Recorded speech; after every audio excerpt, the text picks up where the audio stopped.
First question है, यदि a tangent alpha equal to b है तो कोस अल्फा का मान ज्ञात कीजिए। देखिए tangent a tangent alpha is equal to b, इसको मैं लिख सकता हूँ tangent alpha that is equal to b by a. तो अगर मैं एक राइट एंगल ट्रायंगल ड्रॉ करूं, ठीक है, ये एंगल 90 डिग्री है, ये एंगल अल्फा है, तो टेंजेंट अल्फा यानी परपेंडिकुलर, परपेंडिकुलर अपॉन बेस। तो परपेंडिकुलर की वैल्यू बी है और बेस की वैल्यू कितनी है ए। ठीक है, तो यहां से जो ये हाइपोटेन्यूज है, पाइथागोरस थ्योरम अप्लाई करेंगे तो इसकी वैल्यू आएगी बी स्क्वेयर प्लस ए स्क्वेयर, ठीक है, और उसका होल अंडर रूट। ठीक है, तो ये वैल्यू आ गई। अब हमें निकालना क्या है, कोस अल्फा। कोस अल्फा किसके इक्वल होता है, कोस अल्फा इक्वल होता है बेस अपॉन हाइपोटेन्यूज। ठीक है ना, तो बेस की वैल्यू कितनी है ए, और हाइपोटेन्यूज की वैल्यू है अंडर रूट ए स्क्वेयर प्लस बी स्क्वेयर। ठीक है, तो ये हमारे पास कोस अल्फा की वैल्यू आ गई। ठीक है, तो ऑप्शन जो सी है वो सही आंसर है। नेक्स्ट क्वेश्चन है, यदि किसी कमरे की लंबाई चौड़ाई और ऊंचाई क्रमशः 15 मीटर 20 मीटर और 30 मीटर है तो कमरे की चारों दीवारों का क्षेत्रफल क्या होगा। देखिए लेंथ दी हुई है 15 मीटर, ब्रेड्थ दी हुई है 20 मीटर, और जो हाइट है वो है 30 मीटर दी हुई है। ठीक है, हम इसका एरिया फाइंड आउट करना है। ठीक है, तो एरिया क्या होगा, twice of length into height plus twice of breadth into height. ठीक है ना, क्योंकि चारों दीवारों का क्षेत्रफल निकालना है। ठीक है ना, तो twice of length into height और twice of breadth into height, तो इसको मैं लिख लूंगा 2h कॉमन आ जाएगा, तो length into height, length into breadth. ठीक है, वैल्यू पुट करेंगे, 2 इंटू हाइट की वैल्यू 30 है, ठीक है, लेंथ की वैल्यू 15, ब्रेड्थ की वैल्यू 20, तो ये कितना हो जाएगा 35, 35 दूनी 70, 70 को 30 से करेंगे 2100, यानी 2100, ठीक, मीटर स्क्वायर जो है वो हमारा एरिया आ गया। तो ऑप्शन सी जो है वो सही आंसर है। नेक्स्ट क्वेश्चन है, संख्या 20 को, ये कोई संख्या है 11 से विभाज्य है, अंक x किसके बराबर है। ठीक है, तो ये जो संख्या है 9 3 2 4 8 x 6, ये संख्या है। ठीक है, और ये 11 से विभाजित होती है, पूरी तरह से भाग होती है, तो हमें x का मान निकालना है। देखिए कोई भी संख्या 11 से भाग कब होगी, आप करिए क्या, अल्टरनेट डिजिट लीजिए। मैंने पहले 6 लिया, फिर 8, फिर 2, फिर 9, इन सबको जोड़ दीजिए, तो 6 और 8 14, 14 और 2 16, 16 और 9 25। ठीक है, उसमें से घटा दीजिए, फिर से अल्टरनेट डिजिट लेने हैं, एक्स और 4, 4 प्लस एक्स, और फिर 3 यानी 7 प्लस एक्स आ गया। ठीक है ना, ठीक है, तो ये डिफरेंस कितना आया, 25 माइनस 7 माइनस का एक्स। ठीक, ये जो भी नंबर आएगा ये क्या होगा, 11 का मल्टीपल होगा, 11 का मल्टीपल। ठीक है ना, मल्टीपल। ठीक है, यानी पूरे पूरा 11 से भाग होगा, तो 25 माइनस 7 कितना आ गया 18, फिर माइनस एक्स। तो अब हमें ऑप्शन से सिलेक्ट करना है कि एक्स की वैल्यू क्या रखूं जिससे ये पूरी तरीके से 11 से कट जाए। तो अगर 18 में से मैं 7 घटा दूं तो मेरे पास क्या आएगा, 11 आएगा, और 11 11 से पूरा पूरा कट जाएगा, तो एक्स की वैल्यू यहां से कितनी आई, 7। ठीक है, तो ऑप्शन जो डी है वो सही आंसर है, हमें एक्स की वैल्यू निकालनी होगी। ठीक, तो ऑप्शन जो डी है वो सही आंसर। नेक्स्ट क्वेश्चन है, लड़कों के एक समूह के बीच 1200 सेब बांटे गए, प्रत्येक लड़के को उस समूह में लड़कों की संख्या से 3 गुना अधिक सेब मिले, समूह में लड़कों की संख्या क्या थी। देखिए टोटल सेब मैं कहूं, टोटल सेब कितने हैं हमारे पास, जो टोटल सेब हैं वो है 1200 सेब। ठीक है, 1200 एप्पल है। ठीक है, मैंने मान लिया जो ग्रुप है बॉयज का, ग्रुप है उसमें एक्स स्टूडेंट है, एक्स बॉयज है। ठीक है, और इसमें लिखा है कि each boy got thrice many of the apples as the number of boys in the group. Group में मैंने माने हैं कितने, एक्स बॉयज, और एक बॉयज को एप्पल कितने मिल रहे हैं। ठीक है ना, यानी लड़के को मिले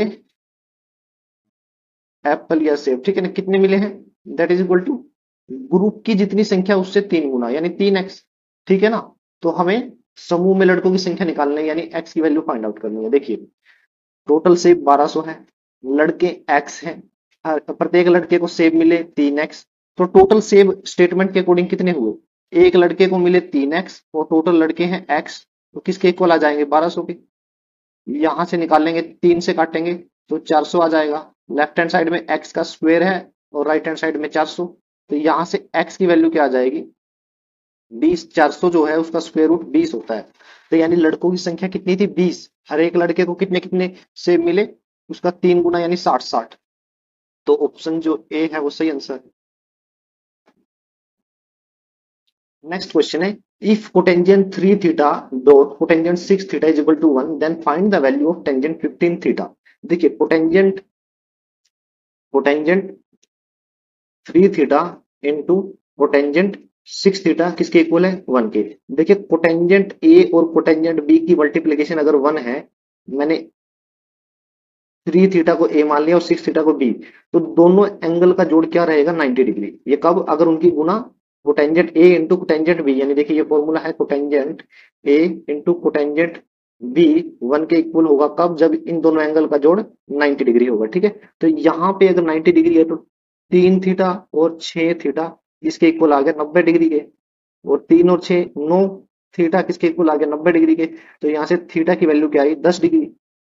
ठीक है, अब हमें हमसे पूछा क्या है find out tangent tangent 15 theta. ठीक है, तो यहां से tangent as it is theta की वैल्यू कितनी है 10 और 15 थीटा की कितनी वैल्यू हो जाएगी 150। ठीक है, यानी टेंजेंट 150 की वैल्यू हमें फाइंड आउट करनी है, वो होती है माइनस का 1/√3। ठीक है, तो ऑप्शन जो सी है वो सही आंसर है। नेक्स्ट क्वेश्चन है यदि कोई वस्तु 150% लाभ पर बेची जाती है तो उसके क्रय मूल्य का उसके विक्रय मूल्य से अनुपात क्या होगा। देखिए प्रॉफिट कितना है, प्रॉफिट है 150%। ठीक है, तो मैं मान लेता हूं मेरा जो सीपी है कॉस्ट प्राइस यानी क्रय मूल्य वो है 100 रुपए है। ठीक है, और प्रॉफिट मेरा कितना दिया हुआ है, प्रॉफिट दिया हुआ है 150%। ठीक है, यानी 100 रुपए पे 150, यानी 150 मुझे प्रॉफिट दिया गया है। तो मेरा जो सेलिंग प्राइस होगा वो कितना होगा 100 और 150 250। ठीक है, तो मुझे इन्हीं का कॉस्ट प्राइस और सेलिंग प्राइस का रेशियो निकालना है। तो मैं 50 से काट दूंगा, 50 दूनी 100, 50 पंजे 250, तो रेशियो क्या आया 2:5। तो ऑप्शन जो ए है वो सही आंसर है। नेक्स्ट क्वेश्चन है एक नियमित बहुभुज के आंतरिक कोण का बाहरी कोण के साथ अनुपात 4:1 है, बहुभुज की भुजाओं की संख्या ज्ञात कीजिए। देखिए जो रेशियो दिया है इंटरनल और एक्सटर्नल एंगल का वो कितना है 4:1 है। ठीक है, तो मैं मान लेता हूं इंटरनल जो एंगल है वो 4x है और एक्सटर्नल जो है वो 1x है। ठीक है ना, इंटरनल क्या हो गया 4x और एक्सटर्नल क्या हो गया x। तो इंटरनल प्लस एक्सटर्नल जो एंगल होते हैं 4x प्लस x उसका जो जोड़ होता है वो 180 होता है। ठीक है, तो यहाँ से x की वैल्यू कितनी आ जाएगी 30 डिग्री। ठीक है, तो यहाँ से इंटरनल अगर एंगल निकालूं, इंटरनल एंगल जो किसके इक्वल है 4x के। ठीक है, तो यहाँ पे x की वैल्यू रखूंगा तो मेरे पास आएगा 144। तो यहाँ से मुझे क्या मिला एक इंटरनल एंगल। ठीक है, मान लेता हूं जो हमें पॉलीगन निकालनी है उसकी एन साइड है। ठीक है, तो टोटल एन जो एंगल होंगे मतलब कि एन साइड है तो टोटल इंटरनल एंगल कितने होंगे एन इंटू 144। ठीक है ना, ये टोटल इंटरनल एंगल हो गए। ठीक है ना, ये वाले, और मतलब टोटल इंटरनल एंगल का जोड़ हो गया। और वैसे इंटरनल एंगल का जोड़ निकालना हो उसका फॉर्मूला है n-2 इंटू 180। ठीक है, तो यहां से काटेंगे 9 से काट दीजिए, 9 दूनी 18 0, ये 16 में 144, 4 से काटेंगे 4 चौक 16, 4 पे काटेंगे 5। ठीक है, तो यहाँ से क्या आ गया 4n is equal to 5n-10। ठीक है, 4n इस साइड जाएगा तो कित क्या हो जाएगा n, और 10 लेफ्ट हैंड साइड जाएगा तो पॉजिटिव हो जाएगा। तो n की वैल्यू कितनी आ गई 10, यानी पॉलीगन की साइड कितनी है 10। तो ऑप्शन बी जो है वो सही आंसर है। नेक्स्ट क्वेश्चन है आलोक और अनिल की वर्तमान आयु का अनुपात 3:4 है। देखिए आलोक आलोक और अनिल आलोक और अनिल की वर्तमान आयु का अनुपात कितना है 3:4।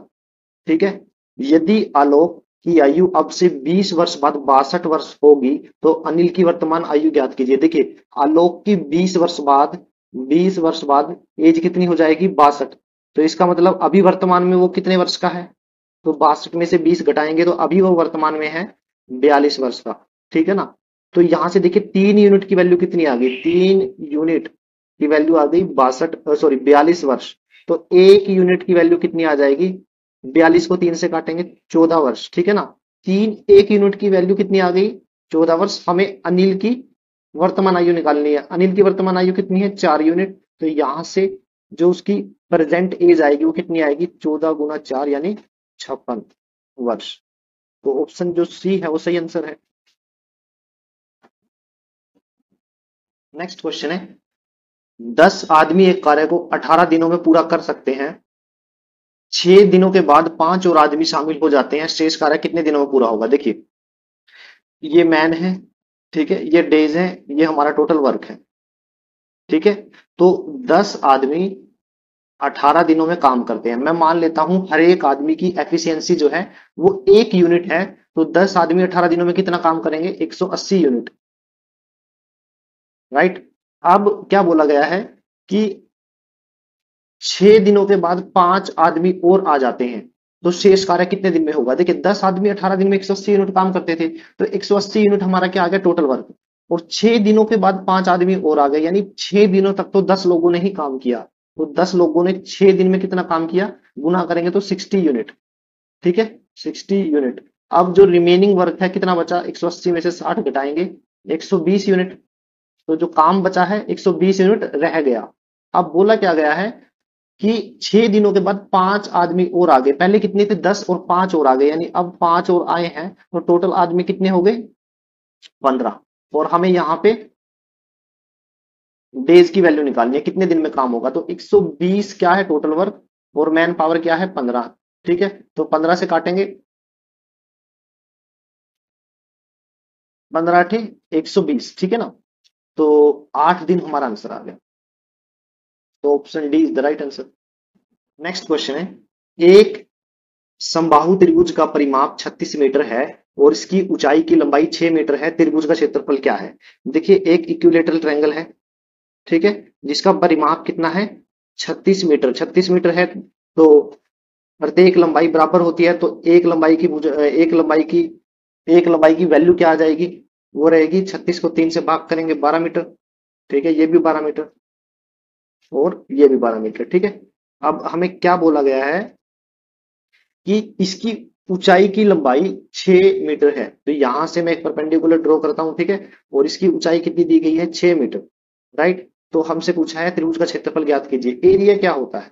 एरिया होता है 1/2 बेस इंटू परपेंडिकुलर, ठीक है ना।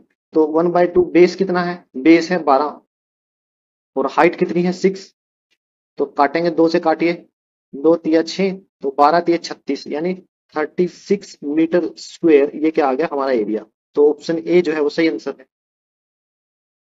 नेक्स्ट क्वेश्चन है, 22, 24, 48 और 16 का एलसीएम ज्ञात कीजिए, ठीक है ना। देखिए, कोई भी जब एलसीएम होता है, कोई भी एलसीएम निकालेंगे, ठीक है, वो जो है वो इन सभी नंबरों से, यानी 22 से, 24 से और 48 से और 16 से भाग होगा, ठीक है ना। तो मैं ऑप्शन से करके देखता हूं। सबसे पहले मैं 24 को उठाता हूं। 24 क्या है? 24 3 का मल्टीपल है, 3 8 24, ठीक है। अगर 24 3 से भाग हो रहा है तो मतलब हमारा एलसीएम भी 3 से भाग होगा। तो हम देखते हैं 3 से कौन कौन से भाग हो रहे हैं। ऑप्शन ए जो है 48 3 से भाग हो जाएगा। और ऑप्शन बी में देखिए, डिजिट का सम अगर 3 से भाग होता है तो संख्या भी 3 से भाग हो जाएगी। तो डिजिट का सम क्या हुआ? 1 और 7 8, 8 और 6 14, 14 3 से भाग नहीं होता, तो मतलब ये ऑप्शन गलत है। सी में देखिए 5 और 2 7, 7 और 8 15, ये हो सकता है। और डी ऑप्शन देखिए 6 और 4 10, 10 3 से भाग नहीं होता, तो ऑप्शन डी भी गलत है, ठीक है। अब मैं दूसरी संख्या उठाता हूं, 22। 22 का अगर मैं देखूं तो 11 दूनी 22, 22 11 से भाग होता है, तो हमारा जो एलसीएम है वो भी 11 से भाग होगा। तो आप देखिए ऑप्शन ए क्या 11 से भाग होता है? 11 चौक 44, ये तो 48 है, तो ये ऑप्शन भी गलत। और ऑप्शन सी ही बचा है, ये हमारा आंसर है। वैसे अगर हम देखें इसको, तो यहाँ पे 11 चौक 44, फिर 8 कॉमन बचा, तो 11 8 88, तो ये 11 से भाग हो रहा है। तो ऑप्शन जो सी है वो सही आंसर है। नेक्स्ट क्वेश्चन है, 15 व्यक्ति 35 बक्सों को 7 दिनों में भर सकते हैं।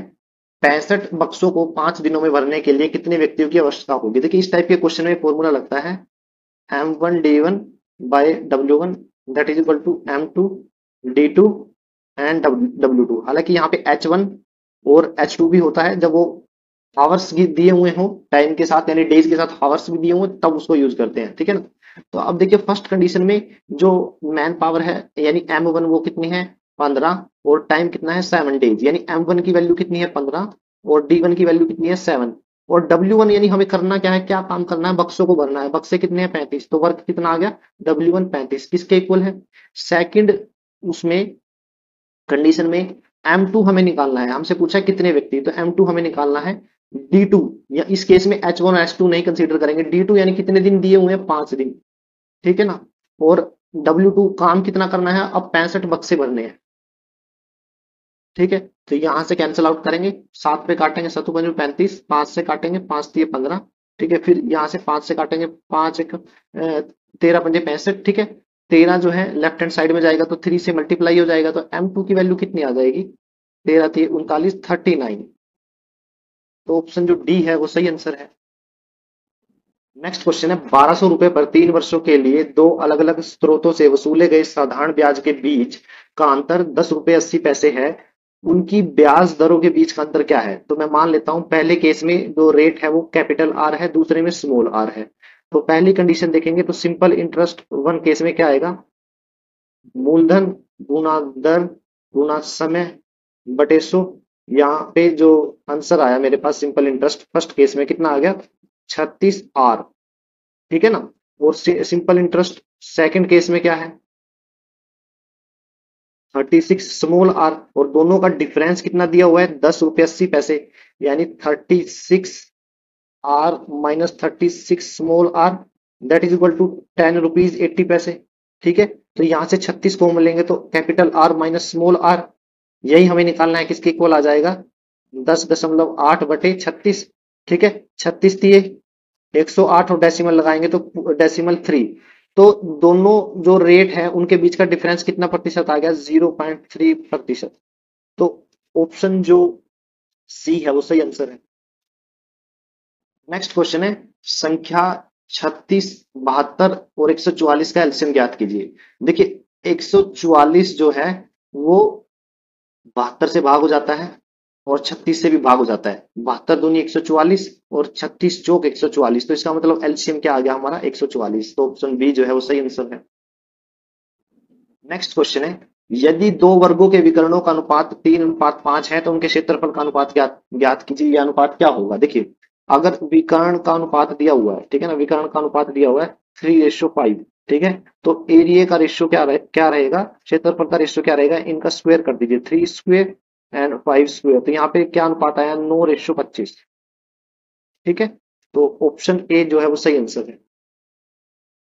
नेक्स्ट क्वेश्चन है एक भाग के सवाल में भाजक भागफल का 2 गुना और शेषफल का 6 गुना होता है, यदि शेषफल 8 है तो लाभांश का मूल्य ज्ञात कीजिए, ठीक है ना। तो देखिए लाभांश क्या होता है भाजक गुना भागफल प्लस शेषफल, ठीक है ना, शेषफल, ठीक है, ये किसके इक्वल आ गया लाभांश, ठीक है। शेषफल कितना दिया हुआ है 8, और क्या बोला गया है कि एक भाग के सवाल में भाजक भागफल का 2 गुना और शेषफल का 6 गुना है, यानी जो भाजक है वो शेषफल का कितना है 6 गुना, यानी शेषफल अगर 8 है तो भाजक की वैल्यू कितनी आएगी 6 गुना, यानी 8 से 48, ठीक है। अगर ये भाजक, और फिर ये भी बोला गया है कि भाजक भागफल का 2 गुना है, अगर भाजक 48 है तो भागफल कितना आएगा इसका आधा 24, ठीक है। हमें क्या निकालना है लाभांश, ठीक है। तो यहाँ पे एडिशन और यहाँ पे मल्टीप्लीकेशन, ठीक है। 48 को 24 से गुना कैसे करेंगे, देखिए 48 को मैं लिख सकता हूँ 2 गुना 24, ठीक है। तो 24 और 24 का स्क्वायर 576, 576 को 2 से गुना करूंगा तो 1152 आ जाएगा, तो 1152 प्लस 8 कितना आया 1160, ठीक है। तो ऑप्शन जो ए है वो सही आंसर है। नेक्स्ट क्वेश्चन है दो प्राकृतिक संख्याएं 6 और 8 के अनुपात में है और उनका गुणनफल 768 है, छोटी संख्या क्या रहेगी। देखिए मैं मान लेता हूं जो संख्याएं हैं वो 6x और 8x हैं, तो दोनों की गुना यानी 6x गुना 8x जो किसकी कुल दी हुई है 768, ठीक है ना। 8 से कैंसिल करेंगे 8 नहीं में 72, 8 से 48, 16 6 से काटेंगे तो क्या आ जाएगा 16, तो यहाँ पे एक x और एक x कितना आ जाएगा x square is equal to 16, तो यहाँ से x की वैल्यू आ जाएगी 4, ठीक है। छोटी संख्या 6x और 8x में से कौन सी है? 6x वाली। तो यहां से x की वैल्यू मैं 4 रखूंगा तो छोटी संख्या क्या आ जाएगी? 24। ठीक है, तो ऑप्शन जो बी है वो सही आंसर है। नेक्स्ट क्वेश्चन है, यदि x plus one by X is equal to 4, तो X square plus one by X square का मान ज्ञात कीजिए। देखिए काफी आसान क्वेश्चन है। X square plus one by X square का मान क्या होता है? के स्क्वेयर माइनस टू, और के की वैल्यू क्या होती है? जो x plus one by x की वैल्यू होती है। तो यहाँ पे 4 दिया हुआ है, तो 4 का स्क्वेयर माइनस दो कितना आ जाएगा? 16 माइनस दो यानी 14। तो ऑप्शन जो बी है वो सही आंसर। नेक्स्ट क्वेश्चन है, the pair of equation this and this has, बताना है कौन सा सोल्यूशन है। ठीक है, तो आप देखिए 2 की पावर कितनी है? x plus Y is equal to 16। ठीक है ना, तो यहां से मैं लिख सकता हूं 2 की पावर x प्लस वाई। ठीक है, और 16 को लिख सकता हूं 2 की पावर 4। ठीक है, बेस बराबर है तो पावर भी इक्वल हो रहेगी। तो यहां से क्या मिला मुझे? x plus Y is equal to 4। ये मेरी इक्वेशन नंबर 1। दूसरी कंडीशन क्या दी है? 64 की पावर x माइनस वाई है, तो 64 को मैं लिख सकता हूँ 2 की पावर 6। ठीक है, और पहले से ही पावर कितनी थी? x minus Y. ठीक है, किसके इक्वल है? 2, यानी 2 को लिख सकता हूँ 2 की पावर 1। तो यहां से बेस बराबर है तो पावर भी इक्वल हो जाएंगे, तो 6 को अंदर गुना कर दूंगा। 6x माइनस 6y किसके इक्वल आ जाएगा? 1 के। ये इक्वेशन नंबर 2। ठीक है, इक्वेशन नंबर 1 को मैं 6 से गुना करके 2 के साथ कंपेयर करता हूं। तो मैं इक्वेशन नंबर 1 को इसको 6 से गुना कर देता हूं, तो 6x plus 6y is equal to 24 हो जाएगा। इक्वेशन नंबर 3 कर लीजिए इसको।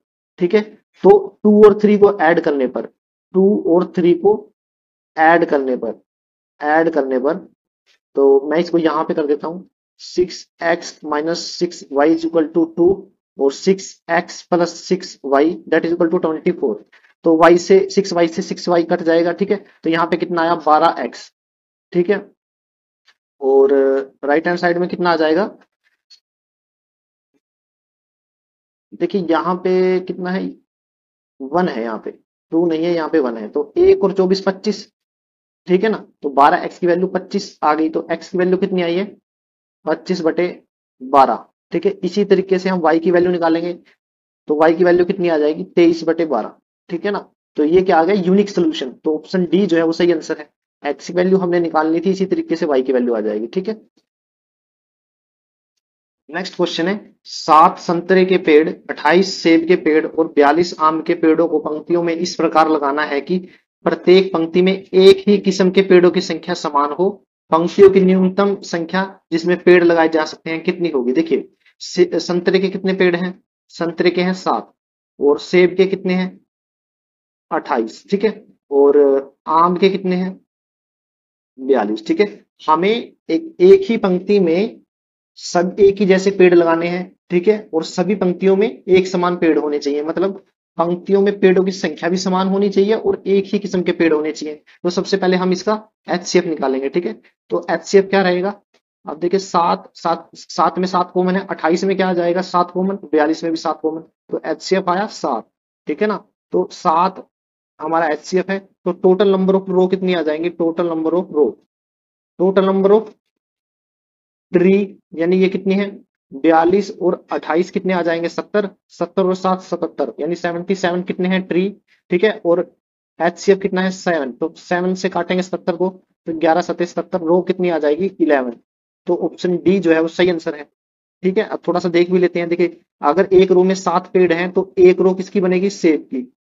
ठीक है, और एक एक रो बनेगी सेब की नहीं, संतरे की एक रो बनेगी। ठीक है ना, और 28 पेड़ सेब के हैं तो 4 रो बनेगी सेब की।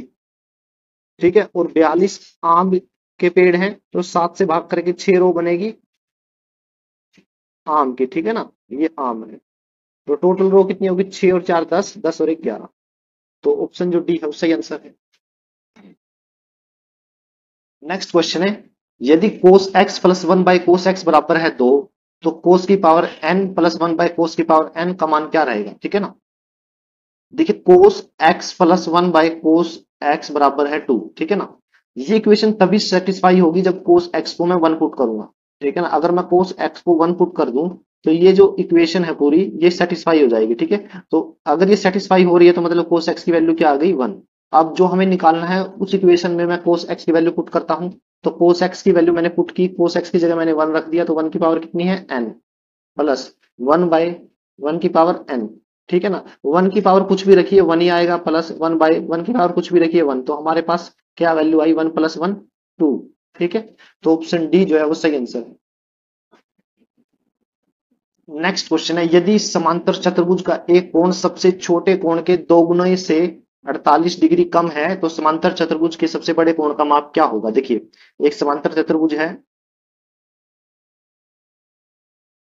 ठीक है, ये एंगल x है, ये एंगल y, आमने सामने कोण बराबर होते हैं तो ये एंगल भी y, और सामने का एंगल क्या रहेगा x। ठीक है ना, चारों कोणों का योग समांतर चतुर्भुज में कितना होता है 360। ठीक है, तो हम दो एंगल का सम निकालेंगे तो इनका जोड़ कितना हो जाएगा 180। ठीक है ना, तो ये क्या कौन सा एंगल है, बड़े वाला एंगल, बड़ा एंगल। ठीक है, और ये क्या है छोटा एंगल। ठीक है, तो छोटा एंगल मैंने x मान लिया। ठीक है ना, तो y की वैल्यू यानी बड़े एंगल की वैल्यू कितनी दी हुई है, सबसे छोटे एंगल के दो गुने से 48 कम, यानी ट्वाइस x माइनस 48 डिग्री। ठीक है, और दोनों एंगल का जोड़ कितना है 180, यानी x प्लस 2x माइनस 48 किसके इक्वल आ जाएगा 180 के। ठीक है, तो 3x किसके इक्वल आएगा 48, इधर ऐड हो जाएगा। ठीक है ना, तो कितना आ जाएगा 228। राइट, तो 3 से कैंसिल करेंगे, 3 से 21, 3 6 18, तो x की वैल्यू कितनी आ जाएगी 76 डिग्री। तो यहां से x की वैल्यू आ गई 76 डिग्री।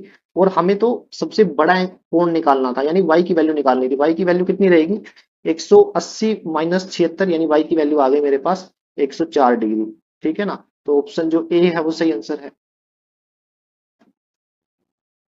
नेक्स्ट क्वेश्चन है, एक व्यक्ति ने अपनी पूंजी का 2/3 हिस्सा 6% की दर से, 1/5 हिस्सा 10% की दर से और शेष 15% की दर से निवेश किया। यदि उसकी वार्षिक आय 600 रुपए है तो पूंजी क्या थी। देखिए, आप ना ये डिनोमिनेटर में जो नंबर है 3 और 5, इनका एलसीएम ले लीजिए 15। ठीक है ना, उनका एलसीएम क्या रहेगा 15। तो मैं मान लेता हूं लेट टोटल जो कैपिटल है जो इन्वेस्ट की है वो 15 यूनिट की है, 15 यूनिट।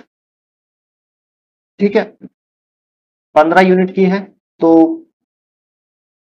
आप देखिए 2/3 हिस्सा 6% पे निवेश किया है, यानी 2/3 हिस्सा, ठीक है, 6% पे इन्वेस्ट किया है। लेकिन ये 2/3 कितना किसका हिस्सा है 15 यूनिट का, तो 2/3 हिस्सा किसका 15 यूनिट का, 15 यूनिट का। तो यहाँ पे कितनी यूनिट की वैल्यू आ गई, 3 से काटेंगे 3 बजे 15, यानी 10 यूनिट।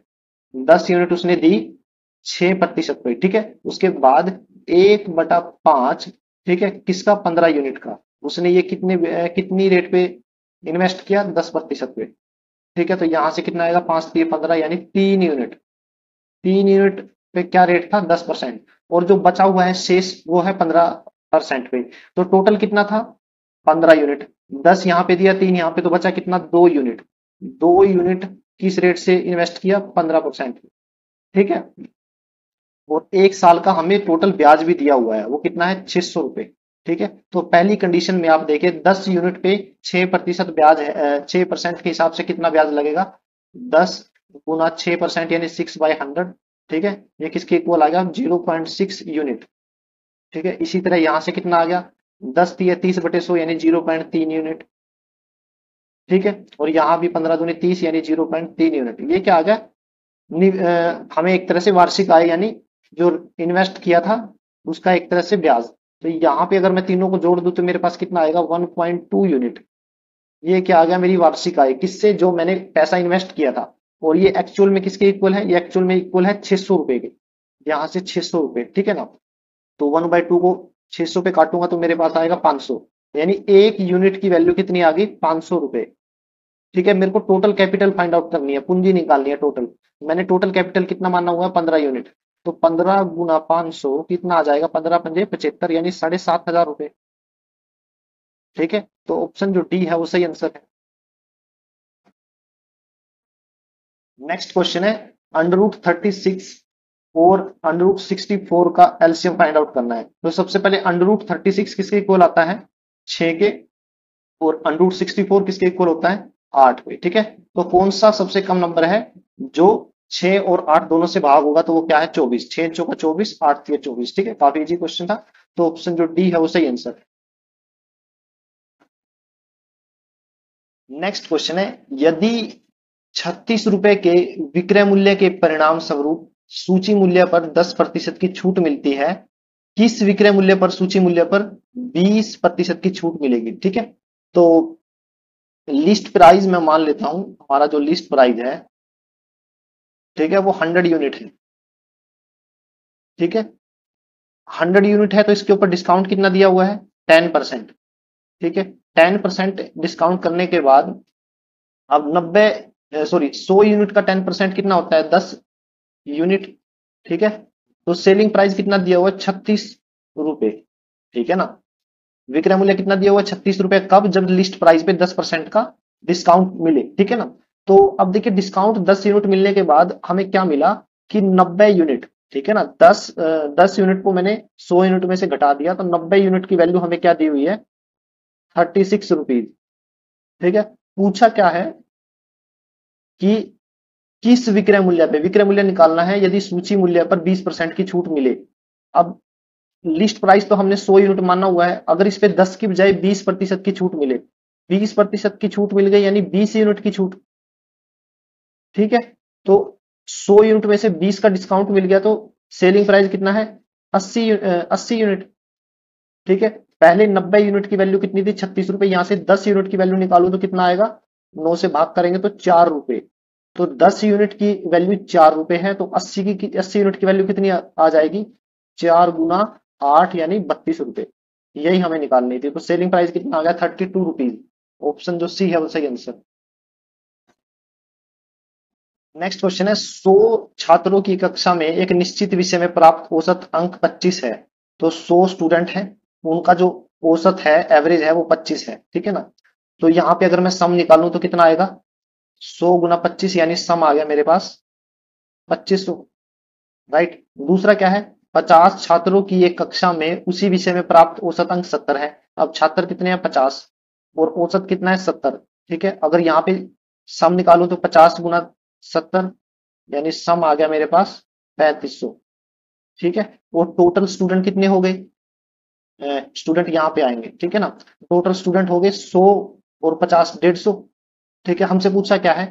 दोनों के छात्रों द्वारा प्राप्त औसत अंक ज्ञात कीजिए। तो औसत किसके इक्वल आएगा? सम टोटल सम बटे टोटल छात्र यानी स्टूडेंट। ठीक है, तो टोटल सम कितना है? 2500 और 3500 कितना हो गया? 6000। और डिनोमिनेटर में टोटल सम कितना है? छात्र कितने हैं? 150, 150 से काटेंगे 150 चौके 600 और एक जीरो और, यानी 40 आ गया एवरेज। ऑप्शन जो सी है वो सही आंसर है। नेक्स्ट क्वेश्चन है, यदि ए बी सी और डी चार संख्याएं हैं, जैसे कि ए और बी का एलसीएम बी है, तो मैंने मान लिया, मैं वैल्यू पुट कर लूंगा, जैसे ए और बी का एलसीएम जो है वो कितना है? बी है। मैंने वैल्यू पुट कर ली, ए की वैल्यू 2 है और बी की वैल्यू 4 है, तो 2 जो है वो 4 का 4 से भाग होता है, तो एलसीएम कितना आ गया? यानी 4 आ गया यहाँ पे एलसीएम। ठीक है ना, ये मेरी फर्स्ट कंडीशन है। ठीक है, दूसरी कंडीशन क्या है? बी और सी का एलसीएम सी है। अब बी और सी का एलसीएम कितना है? एलसीएम सी है, तो बी की वैल्यू मैंने मानी हुई थी 4। अब एलसीएम अगर सी आ रहा है एलसीएम, तो एलसीएम जो है वो 4 का मल्टीपल होगा, मैंने मान लिया 8। तो एलसीएम 4 और 8 का एलसीएम कितना होता है? 8। ठीक है, ये सेकंड कंडीशन। थर्ड कंडीशन में आप देखिए, सी और डी का एलसीएम डी है। सी और डी का एलसीएम कितना है? डी। तो सी की वैल्यू कितनी थी? 8। अगर एलसीएम दो नंबरों का डी है, तो डी की वैल्यू ज्यादा होगी और वो सी का मल्टीपल होगा। तो डी अगर सी का मल्टीपल है, तो 8 का मल्टीपल क्या रखें हम? सबसे छोटा रख लेते हैं, 8 दूनी 16, यानी डी की वैल्यू मैंने 16 रख ली। और 8 और 16 का एलसीएम कितना आएगा? 16। ठीक है, तो हमसे पूछा है कि ए बी सी और डी का एलसीएम क्या होगा। अब देखिए, ए की वैल्यू 2 है, बी की वैल्यू 4 है, सी की वैल्यू 8 है और डी की वैल्यू क्या है? 16। तो सबसे बड़ा नंबर कौन सा है?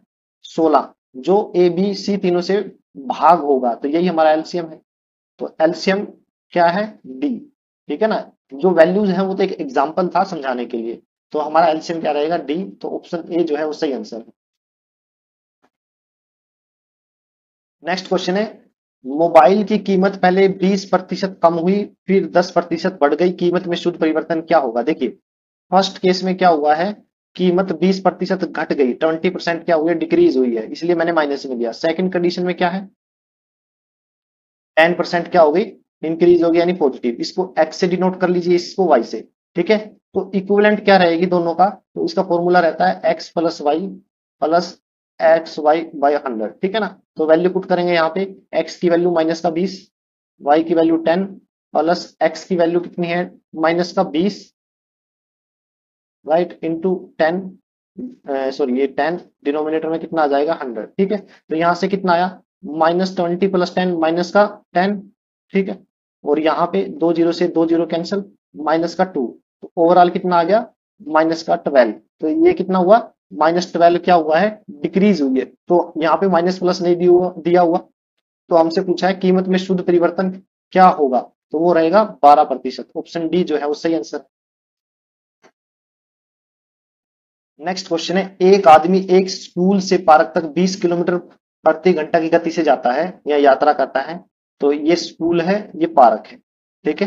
तो जब इस डायरेक्शन में स्कूल से पार्क की तरफ गया तो 20 किलोमीटर पर हावर की स्पीड से गया और 5 किलोमीटर पर घंटा की गति से वापस चला जाता है, यानी वापस जब आया वो क्या स्पीड थी, 5 किलोमीटर पर हावर। यदि पूरी यात्रा में जो समय लगा है वो 5 घंटे है, तो पार्क से स्कूल की दूरी ज्ञात कीजिए। यानी स्कूल से पार्क की दूरी मान लीजिए x किलोमीटर है, तो हमें x का मान निकालना है, ठीक है। तो डिस्टेंस निकालने का फॉर्मूला है s1 into s2 by s1 plus s2 into total time, ठीक है। ये फॉर्मूला डायरेक्ट है। तो S1 की वैल्यू दी हुई है 20 किलोमीटर पर हावर और दूसरे S2 की 5, डिनोमिनेटर में 20 प्लस 5, ठीक है, इनटू टोटल टाइम यानी 5 आवर। ये जो टाइम दिया हुआ है टोटल टाइम ये 5 आवर, ठीक है। तो यहाँ पे हम सोल्व करेंगे तो 20 पंजे 100, डिनोमिनेटर में कितना है 25, गुना फिर 5, 5 से काटेंगे, पंजो पंजो 25, फिर 5 से काटेंगे, कितना आ जाएगा 20। तो जो डिस्टेंस है वो कितनी है, 20 किलोमीटर पर हावर, ठीक है। इसको फॉर्मूले से भी कर सकते थे, वो ऑप्शन से भी कर सकते थे, ठीक है ना। तो ऑप्शन जो डी है वो सही आंसर है। नेक्स्ट क्वेश्चन है, what minimum value should be assign to X so that this number is exactly divisible by 9। देखिए कोई भी नंबर 9 से तब भाग होता है जब उनके डिजिट का सम भी 9 से भाग हो। तो ये संख्या है 2 3 4 6 एक्स 4 5, ठीक है। ये 9 से कब भाग होएगी, जब इनके डिजिट का सम भी 9 से भाग हो जाएगा। तो डिजिट का सम निकालता हूं मैं, 5 और 4 9, 9 और 6 15, 15 और 4 19, 19 और 3 22, 22 और 2 24, यानी 24 प्लस, ठीक है, ये एक्स भी है। जो 24 प्लस एक्स क्या आ गया, डिजिट सम, ठीक है, डिजिट सम बाय 9, यानी पूरी संख्या 9 से तभी भाग होगी जब अगर उनका डिजिट सम भी 9 से भाग होगा। तो एक्स की वैल्यू क्या रखूं कि 9 से भाग हो जाए, यानी 24 में क्या ऐड करें कि वो 9 से भाग हो जाए। तो 9 का अगर मल्टीपल निकालू, 9 दूनी 18, 9 तिया 27, 24 के करीब कितना है 27, ठीक है ना, 27 है। तो यानी x की वैल्यू फिर मुझे कितनी रखनी पड़ेगी 3, यानी 24 प्लस 3 हो जाएगा तो वो पूरा 9 से भाग होगा, ठीक है ना। 24 प्लस 3 27 हो जाएगा, वो 9 से पूरा भाग होगा। तो x की वैल्यू निकालनी थी, तो ऑप्शन बी जो है वो सही आंसर है। नेक्स्ट क्वेश्चन है, how will you right 2.84 hours in hours minute and second. देखिए 1 घंटे यानी 1 हावर में 60 मिनट होते हैं और 1 मिनट में 60 सेकंड होते हैं, ठीक है ना। तो अब आप देखिए 2.84 हावर को मुझे कन्वर्ट करना है हावर मिनट और सेकंड में। तो 2 इसको लिख सकता हूं मैं इस नंबर को 2 प्लस 0.84, ठीक है ना। तो 2 तो इस पे हावर्स में आ गया, 2 तो पूरा पूरा पूरा है, और 0.84 हावर इसको मैं क्या करूंगा मिनट में बदलूंगा। तो मिनट में बदलने के लिए क्या करूंगा, इसको 60 से गुना कर दूंगा, ठीक है ना। हावर को मिनट में बदलने के लिए 60 से गुना कर दीजिए। तो 84 डेसिमल को हटाऊंगा 100 गुना 60, ठीक है। तो 1 0 से 1 0 कैंसिल, तो ये कितना आ जाएगा 6 चौका 24, 2 8 6 48 और 2 यानी 50, यानी 504, डिनोमिनेटर में क्या है 10, तो मेरे पास आ गया 50.4। अब इसमें 50 तो पूरा पूरा क्या हो गया मिनट, यहाँ पे 2 घंटे 50 मिनट। अब ये कितना बचा है, ये डेसिमल में मिनट है, यानी 4 मिनट को मैं अब सेकंड में कैसे कन्वर्ट करूं, 60 से गुना करके, यानी 0.4 को मैं लिख सकता हूँ 4/10, इसको 60 से गुना कर दीजिए, ठीक है। जीरो से जीरो कैंसिल, ये किसके इक्वल आ जाएगा, 6 चौका 24, 24 सेकंड के, ठीक है। ये किसके इक्वल था, 50 किसके इक्वल था, मिनट के। तो मेरे पास फाइनल आंसर क्या आया, 2 आवर 50 मिनट एंड 24 सेकंड, ठीक है। तो ऑप्शन जो डी है वो सही आंसर है।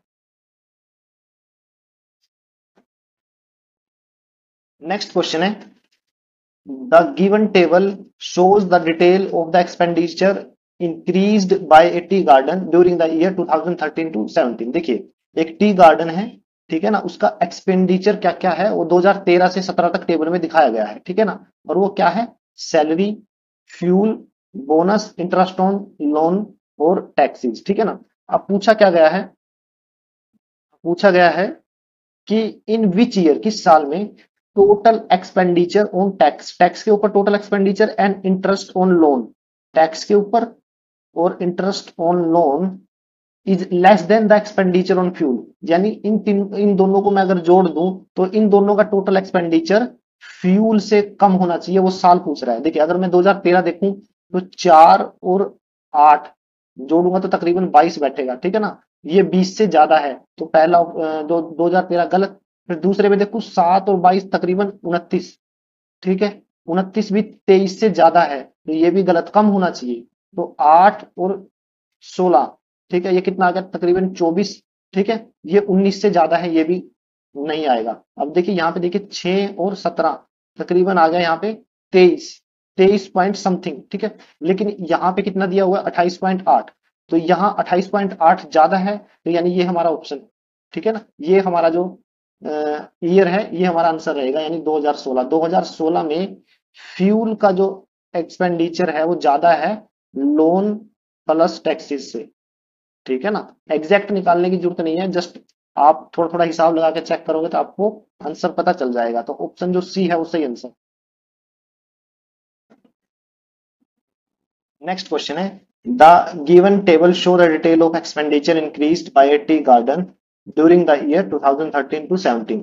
देखिए टी गार्डन के एक्सपेंडिचर दिए गए हैं, जैसे कि salary, fuel, bonus, loan and taxes, ठीक है। पूछ क्या रहा है, the average yearly expenditure on salary, salary के ऊपर एवरेज पूछ रहा है एक्सपेंडिचर का 2013 से 17, ठीक है। तो सैलरी के ऊपर एक्सपेंडिचर 2013 से 17 ये है, ठीक है। तो एवरेज क्या रहता है, देखिए एवरेज क्या रहेगा, एवरेज रहेगा टोटल सम, जितने भी एक्सपेंडिचर है उनका सम बाय ईयर का जो नंबर है वो कितना है, 2013 से 17 कितने हो गए, 5, ठीक है। 5 ईयर, 5 से डिवाइड कर देंगे तो सम क्या रहेगा, जोड़िए, 2 और 8 10, 10 और 4 14 और 5 19, डेसिमल एक कॉमन, 1 और 8 9, 9 और 2 11, 11 और 7 18 और 4 22, 22 का 2, 2 कॉमन, 2 और 6 8, 8 और 6 14, 14 और 6 20, 20 और 6 26 और 8 34, ठीक है। डिनोमिनेटर में क्या है, 5, डेसिमल हटाऊंगा तो यहाँ आ जाएगी 0। अब 2 से गुना कर दीजिए, 2 से भाग, ताकि डायरेक्ट आंसर आ सके। तो ऊपर देखिए 2 से गुना करूंगा इसको, तो 2 को 9 से गुना करूंगा, 18 एक कॉमन, 2 दूनी 4 एक 5, और 2 को 4 से गुना करूंगा 8, और 3 से गुना करूंगा 6। डिनोमिनेटर में क्या है, 100। तो डायरेक्ट आंसर क्या आ जाएगा, 2 डिजिट के बाद डेसिमल लगाएंगे तो 68.58। सारी वैल्यू करोड़ में थी तो करोड़, ये हमारा एवरेज आ गया। तो ऑप्शन जो बी है वो सही आंसर है। नेक्स्ट क्वेश्चन है, the given table shows the detail of the expenditure increased by a tea garden during the year 2013 to 17। Study the table carefully and answer the following question. देखिए tea garden का expenditure की list हमें दी गई है जो 2013 से 17 तक है, ठीक है। Study the table carefully and answer the flowing question, ठीक है। टेबल को केयरफुली स्टडी कीजिए और क्वेश्चन का आंसर दीजिए, ठीक है। तो क्वेश्चन क्या है, the range of expenditure, expenditure की range incurred over the 5 years period is most similar for which of the following item of expenditure. जितनी भी जो एक्सपेंडिचर की आइटम है, जैसे सैलरी, फ्यूल, बोनस, लोन और टैक्सेस, इनकी जो रेंज है किनकी सिमिलर है, तो हम क्या करते हैं, रेंज निकालते हैं। रेंज क्या होती है, रेंज होती है हमारी मैक्सिमम वैल्यू माइनस मिनिमम, ठीक है। तो अगर मैं सैलरी की रेंज निकालूं, सैलरी की, ठीक है, तो वो क्या रहेगी? अब देखिए सैलरी की जो मैक्सिमम वैल्यू है वो 84 है, ठीक है, और मिनिमम वैल्यू क्या है? वो है 60.5, यानी 84 में से 60.5 घटाएंगे तो कितना आ जाएगा? 23.5, ठीक है। फिर है फ्यूल, ठीक है, फ्यूल की जो मैक्सिमम वैल्यू है 30.2 और मिनिमम वैल्यू कितनी है? 19.4, यानी 30.2 और 19.4। तो यहां से घटाएंगे तो कितना आएगा? 12 - 4 यानी 8। फिर डेसिमल 9 में से 9 घटाएंगे 0 2, यानी 20.8, 20.8, ठीक है। फिर बोनस की रेंज निकालेंगे, बोनस की रेंज मैक्सिमम वैल्यू कितनी है? 0.96 और मिनिमम वैल्यू 0.4, दोनों का डिफरेंस कितना आ जाएगा? 0.56, ठीक है। फिर लोन की मैं रेंज निकालूंगा, वो कितना आएगा? मैक्सिमम वैल्यू कितनी है? 10.11 और मिनिमम वैल्यू 4.88, यानी 10.11 और 4.88, ठीक है ना। तो 11 में से 8 घटाएंगे 3, यहाँ 0, फिर 10 में से 8 2, यहाँ 9 आ गया, 9 में से 4 घटाएंगे 5, यानी 5.23, ठीक है। रेंज पता चल गई। अब टैक्स की रेंज निकालनी है, टैक्सीज, इनकी मैक्सिमम वैल्यू कितनी है? 22.6 और मिनिमम वैल्यू कितनी है? 16.8। तो 22.6 एंड 16.8, तो घटाएंगे 16 - 8 और यहाँ पे 1 आ जाएगा, तो 11 - 5, सॉरी 6, यानी ये 5 आ गया, तो 5.8। अब अकॉर्डिंग टू ऑप्शन हमें चलना है, पूछा है कि कौन सी दो रेंज मोस्ट सिमिलर है, मोस्ट सिमिलर। तो पहला ऑप्शन है सैलरी एंड टैक्स, सैलरी और टैक्स, ठीक है, ये 23 है, ये 5 है, तो पहला ऑप्शन तो गलत है। दूसरा salary and fuel, salary and fuel ये हो सकती है, ठीक है, लगभग बी 23.5 और 20.8 हो सकती है, दूसरा ऑप्शन सही हो सकता है। तीसरा देखते हैं, fuel and interest, fuel and interest यानी लोन, ये इनका डिफरेंस बहुत ज्यादा है, तो ये ऑप्शन नहीं हो सकता। डी देखते हैं, इंटरेस्ट ऑन लोन, लोन का और टैक्सेस का, टैक्स कितना है ये, तो 5.8 और 5.23, ठीक है ना। ये लगभग सिमिलर है, ठीक है ना। अगर मैं फर्स्ट ऑप्शन से सेकंड ऑप्शन से कंपेयर करूं इस वाले से, तो जो डी ऑप्शन है हमारा सही है, क्योंकि 5.8 और 5.23 लगभग सिमिलर है, तो ऑप्शन डी जो है वो सही आंसर है। नेक्स्ट क्वेश्चन है, the given table shows the detail of the expenditure, same table है, ठीक है ना। हम डायरेक्ट क्वेश्चन पे आते हैं। In which year was the percentage increase of the expenditure on salary as compared to previous year more than 20%? देखिए expenditure जो है किस केस में, किस साल में प्रीवियस ईयर से 20% ऊपर इंक्रीज हो गया, ये पूछा गया है, किसका? सैलरी का, ठीक है। तो मैं सैलरी के एक्सपेंडिचर यहाँ पे लिख लेता हूँ सारी, 60.5, 68.4 और 62.8 और 67.2 और 84.0, ठीक है। हमसे बोला गया है कि किस साल में 20% से ज्यादा का इंक्रीज है, तो मैं यहाँ पे 2013, ये 14, ये 15, ये 16, ये 17, ठीक है ना, ईयर भी दिए हुए। अब देखिए यहाँ पे इंक्रीज कितने का हुआ है, अगर मैं देखूं तो अप्रोक्स 8 का इंक्रीज है, ठीक है। 60 के ऊपर 60 के ऊपर कितने का इंक्रीज है? 8 का, और 60 का 20% कितना होता है? 12 यूनिट, तो होना चाहिए था 12 या 12 से ऊपर, हो गया कितना? 8, तो ये मैं कंसीडर नहीं करूंगा, ठीक है। दूसरा केस देखता हूं 14 और 15 का, 14 से 15 क्या हुआ है? अमाउंट घटी है, हम निकाल रहे हैं किस साल में बढ़ी थी, तो ये ऑप्शन भी गलत रहेगा। अब 15 से 16 में निकालता हूँ, 62 से 67 कितने का इंक्रीज? 5 का इंक्रीज, होना कितने का चाहिए था? लगभग 12 या 12 से ऊपर, तो 15 से 16 भी हम कंसीडर नहीं करेंगे, तो आंसर क्या बचा? 16 से 17 यानी 2017 में, तो ऑप्शन जो डी है वो सही आंसर है। निकाल के भी देख लेते हैं, देखिए 67.2 से 84 हो गया, लगभग कितने का इंक्रीज? 17 का इंक्रीज, ठीक है ना, जो कि 12 या 12 से तो ज्यादा ही है, तो ऑप्शन जो डी है वो सही आंसर है।